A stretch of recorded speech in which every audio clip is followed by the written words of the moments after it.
ये सब मुझे आपसे सीखने की जरूरत नहीं। छोड़ दीजिए मुझे। मैं आपको इस हालत में छोड़कर नहीं जा सकता। आइए इस तरफ। आप कौन होते मेरे रास्ता रोकने वाले? मुझे किसी की हमदर्दी की जरूरत नहीं। मुझे मेरे हाल पर छोड़ दीजिए, छोड़ दीजिए, छोड़ दीजिए।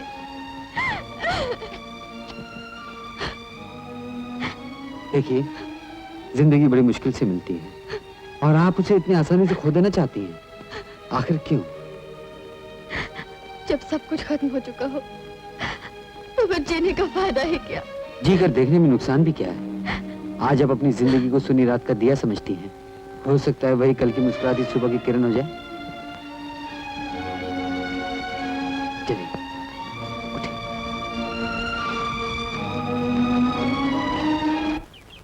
ठीक है मैम साहब, आप तो अपनी जान देकर अपने गमों से छुटकारा पा लेती, लेकिन इस गरीब की नौकरी का क्या होता? आप कुछ बोलेंगी या नहीं?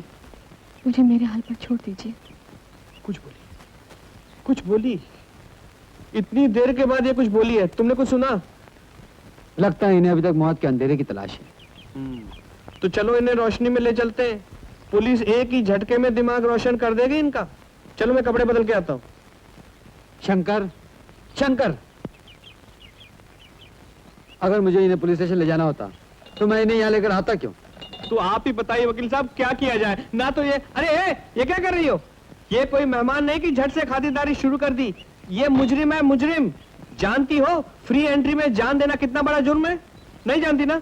वकील साहब, आप ही मेरी बीवी को बता दीजिए, आप इसे कौन सी दफा में अंदर कर सकते हैं? तुम चुप रहो जी। घंटे भर से देख रही हूँ बकबक किए जा रहे हो। तुम क्या जानो किसी का दुख दर्द? देखिए, आप घबराइए नहीं। यहाँ कोई पराया नहीं। आपको कोई कुछ नहीं कहेगा। क्या नाम है आपका? नाम नमिता। डैडी मम्मी प्यार से कहा करते थे निम्मी। दुनिया में किसी चीज की कमी न थी, न दौलत की, न प्यार की। माँ बाप की अकेली संतान, ढेर सारी दौलत, इतना प्यार, इतनी ममता, इतना सब कुछ जीवन में मिला कि कोई तमन्ना ही बाकी न रही। शायद इसलिए मेरी खुशियों पर नजर लग गई। Mummy daddy. क्या हुआ आपकी डैडी मम्मी को?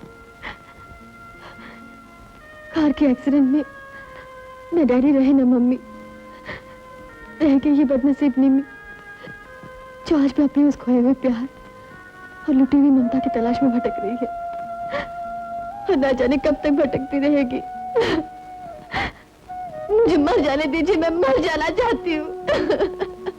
देखिए, आप फ्री एंट्री लेकर दुनिया में आ तो सकती हैं, लेकिन ऊपर जाने के लिए जब तक ऊपर वाले का दरवाजा नहीं खुलता आपको एंट्री नहीं मिल सकती। इसलिए आप ऐसा कीजिए, आप चाय पीजिए और सब कुछ भूल जाइए। बहुत कोशिश करती हूँ भूल जाने की, मगर जिंदगी का सूरापन कभी कभी इतना ज्यादा हो जाता है कि सोचती हूँ। ज्यादा सोचना भी तो अच्छा नहीं।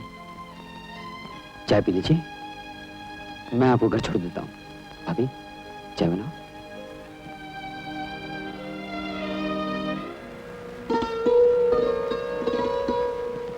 आपने कभी बैंगन का मुरब्बा खाया है? जी नहीं खाया। अगर आप इस शहर में रही और मुलाकात होती रही तो एक न एक दिन आपको जरूर खिलाऊंगा। दिल और दिमाग के लिए ये बहुत ताकत की चीज है। एक बात पूछूं? पूछिए। अगर कोई गूंगा है और वो किसी दुकान पर कैंची खरीदने के लिए जाए तो कैसे मांगेगा? ऐसे। अगर कोई अंधा है और उसे कैंची की जरूरत हो तो?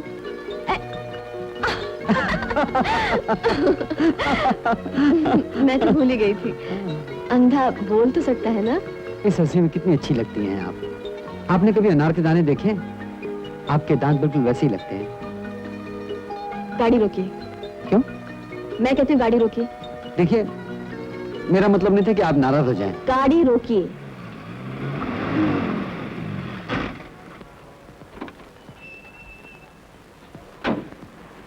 आपने कभी गिरगिट देखी है? नहीं ना? अगर मैं शहर में रही और हमारी मुलाकात होती रही तो एक दिन मैं आपको जरूर दिखाऊंगी। बाय।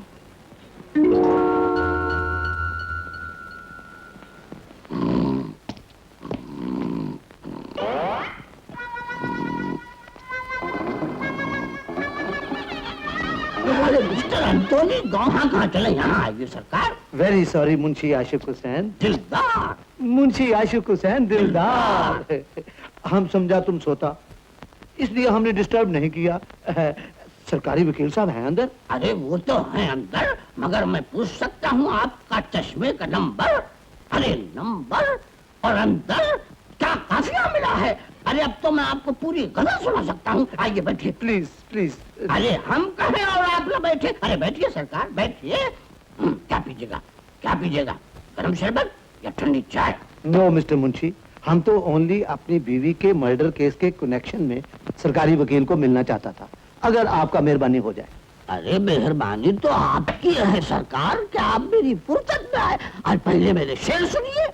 मिस्टर मुंशी, आप तो जानता कि आपका ये उर्दू पोएट्री इस क्रिश्चियन की समझ से बाहर है। अरे साहिब समझता हूँ, तभी तो आपको समझाने के अंदाज में अर्ज किया है जनाब कि चंद घड़ियां यानी कि सम वॉचेस निशात की चुनकर यानी कि पिकअप करके मुद्दतों महवे यास रहता हूँ। वेरी सैड तुमसे मिलना यानी कि आई मीट यू, खुशी की बात सही वेरी ग्लैड, मगर तुमसे मिलकर उदास रहता हूँ। Very sad. मैं अभी आता हूँ। अरे साहेब ये मेरे लिए कोई नई बात नहीं, अच्छों की हालत हो गई। आगे सुनिए आप। तो जनाब बुलबुलो डोंट क्राई। अरे बैठो भाई। मिस्टर मुंशी, तुम हमारा ये पेपर सरकारी वकील तक पहुंचा दो तो हम नेक्स्ट मॉर्निंग तक आपके पास। नो चांस, बहुत बिजी है सरकार। तो मेरा क्या होगा? वही होगा जो मंजूर गॉड होगा। देखिए इस वक्त सरकार अपने साहिबजादे यानी के छोटे वकील साहिब के साथ एक बड़े मसले यानी के प्रॉब्लम के ऊपर गौर फरमा रहे हैं, यानी के डिस्कसिंग। सिचुएशन काफी गंभीर है। आप भी उलझ गए ना आखिर? बात आखिर की ही है बरखुरदार। चाल तो तुमने चल दी, लेकिन ये नहीं सोचा कि तुम्हारा बनेगा क्या। ये गया तुम्हारा घोड़ा। तो ये गया आपका फिला। सोच समझ कर चाल चला करो वकील साहब। ये कोर्ट में छोटे मोटे केस जीत लेना और बात है, और हमसे शतरंज की बाजी जीत लेना और बात। ये बचाइए अपनी रानी। रानी? अरे भाई चाल चलो। डैडी, आपने कभी क्रिकेट देखी है? बात बदल कर कोई और चक्कर देना चाहते हो? ये ना भूलो कि हम तुम्हारे बाप हैं। और मेरा भी आप दोनों से कोई रिश्ता है, ये शायद आप लोग भूल ही गए हैं। अरे कैसी बातें करती हो शांति। आजकल के जमाने में एक बेटा अपनी माँ को भूल सकता है। डैडी, ठीक ही तो कह रहा हूँ, लेकिन एक पति अपनी पत्नी को भूलने की भूल कभी नहीं कर सकता। वैसे देखो ना शांति, तुम्हारे बेटे की रानी किस मुसीबत में फंस गई है। भाड़ में जाए आपकी ये रानी और राजे। आपकी ये नौकरानी 6 बार टेबल पे खाना लगा चुकी है और अब आखिरी बार बुलाने आई है। बस माँ, ये बाजी खत्म कर लें। चलिए डैडी, अपना घोड़ा हटाइए, मेरे रास्ते में है। जनाबे गोंसाल्विस साहब, एक गिलास पानी और मंगवाऊं? मिस्टर मुंशी जी? थोड़ा सा पॉइजन मिलेगा, आई मीन जहर। जहर पे शेर याद आया। अर्ज है मुंशी जी। जी मालकिन, हाजिर हुआ। फरमाइए। आप जाइए, उन दोनों की बाजी कब खत्म होगी कोई भरोसा नहीं। आप फिक्र न करिए, मेरा वक्त जनाबे गोंसाल्विस के साथ अच्छी तरह गुजर रहा है। तो गोंसाल्विस साहब, अरे गोंसाल्विस साहब। क्यों, क्या हुआ? जी कुछ समझ में नहीं आ रहा। मैंने तो अभी बात शुरू भी न की थी कि वो गायब, और अरे अरे अरे और ये भी गायब। रवि, अरे खाना तो क्या, अभी तक प्लेटें नहीं लगी।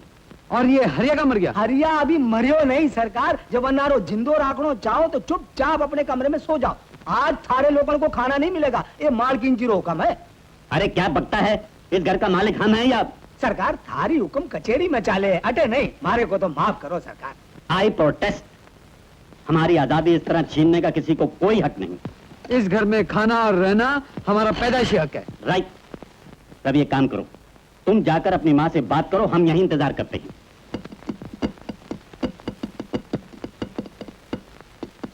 मेरे ख्याल में डैडी, मैं यहाँ इंतजार करता हूँ, वहाँ आप जाइए। आफ्टर ऑल वो आपकी पत्नी है। अरे नहीं, वो तेरी माँ है और कोई भी माँ अपने बेटे को कभी भूखा नहीं रख सकती। You should go, have courage, courage my son. लेकिन डैडी, आप उनके पति हैं। आजकल के जमाने में चाहे बेटा अपनी माँ को भूल जाए, लेकिन कोई पति अपनी पत्नी को नहीं भूल सकता। आप ही जाइए। अरे बेटा, तू तो अपनी माँ को जानता है, कितने गुस्से वाली है। न जाने उसके माँ बाप ने उसका नाम शांति है। तेरी माँ का कितना शांत स्वभाव है। जिस दिन से इस घर में आई है, शांति ही शांति फैल गई है। खाना फिर भी नहीं मिलेगा, समझे? मम्मी प्लीज, मैं तो एक रात भूखा भी सो सकता हूँ, जवान आदमी हूँ, लेकिन डैडी का तो कुछ ख्याल करो, इन्हें बड़ी भूख लगी है। अरे शांति, मेरी बात छोड़ो, रवि को खाना खिला दो। बड़े माँ बाप का बेटा है, इससे भूखे पेट नहीं सोया जाएगा। खाना दोनों को मिल सकता है, लेकिन एक शर्त पे, आज के बाद शतरंज नहीं खेलूंगा। हाँ, खाओ मेरी कसम। मैं देवेंद्र प्रताप सिंह, पब्लिक प्रोसिक्यूटर, उदयपुर, आज अपनी पत्नी की कसम खाकर कहता हूँ कि मैं कभी शतरंज के मोरों को हाथ नहीं लगाऊंगा। मैं अभी खाना गरम करके लाती हूँ। हरिया, जल्दी करो। अरे ओ डैडी, हरिया, ये क्या किया आपने? जल्दी से खाना इतनी बड़ी बना कसम? दे। अरे बेटा, तेरे पेट के लिए सब कुछ करना पड़ता है। समझा। इसमें भी लीगल पॉइंट कोई जरूर होगा। आप इतने सीधे नहीं हैं। You are right. तुम समझदार हो, लेकिन थोड़े थोड़े। Okay, bye.